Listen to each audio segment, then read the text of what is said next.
What's up, Internet? This is the 7:34 from WCCO, and I'm Christiane Cordero. Hey, as you get ready to head to work, we are getting you started with today's weather. I have run out of things to say about the cold, and it is only December 18th.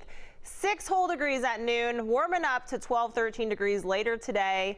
We're expecting some cloud cover, is what Riley O'Connor said this morning. Yep, that's what we're dealing with. Could be worse, right? Could always be worse. So take the hot dish out of the oven, bundle up, and get on with your Wednesday. It is a big day with all eyes on the historic vote on Capitol Hill. President Trump is expected to become just the 3rd president in U.S. history to be impeached. In about 90 minutes, the House will begin a day-long debate on 2 articles of impeachment. They are expected to pass mostly along party lines. Mostly, there is a caveat here in Minnesota. Democrat Collin Peterson is voting no. He's facing a tough re-election if he decides to run again next year, and some lawmakers in swing districts and states are also under the same amount of pressure. So we want to know, will this impeachment vote affect how you vote in 2020? We already know whether you stand on the right or the left. I'm sure everybody around your Thanksgiving table knows that too. But we want to know about this race in particular, or this vote in particular, how that affects next year's race for you. Where does it rank on the things you care about? Those watching on Facebook, leave a comment right here, and we'll get through a few of those in a moment. Hard to imagine how President Trump is feeling this morning, but you don't have to use your imagination, thanks, of course, to Twitter. He has tweeted several times this morning, starting with this: "Can you believe that I will be impeached today by the radical left, and I did nothing wrong? Read the transcripts. This should never happen to another president again. Say a prayer." Impeachment rallies were held in cities across the country last night. One of the biggest rallies was in Times Square. Protesters were also out in Chicago, San Francisco, and in St. Paul. Hundreds of people gathered at the Minnesota State Capitol. Not everyone was there to support the president's impeachment. Frankly, I think this is just going to help Trump gain momentum. Nobody likes to see someone get bullied. I hope that people take this really seriously, and think about it, and go back to really the laws. Why are we doing this? Other people say they hope this rally makes Minnesotans pay attention to the impeachment proceedings. Stay tuned for that. From national legislation to a local one, we'll get an update on insulin affordability today at the state capitol. Republican and DFL lawmakers are trying to seal the deal on free emergency insulin. The price of insulin has skyrocketed over the past decade. Minnesota House Democrats have scheduled a public meeting at 1 p.m. Republicans have pushed back on public hearings, saying that they are instead making progress behind closed doors. A growing number of teenagers are choosing to vape marijuana. A new survey shows about 1 out of 5 high school students in the U.S. have vaped marijuana in the past year.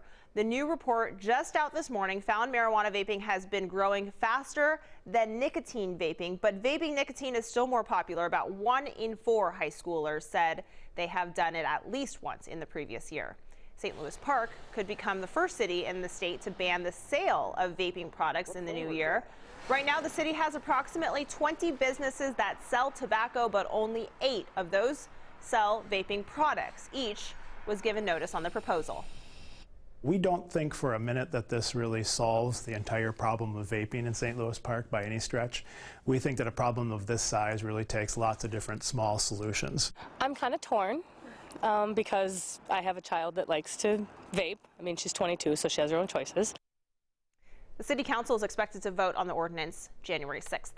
A new report reveals who's paying the least and the most for rent in the Twin Cities. Minneapolis is the most expensive, according to renting website Zumper.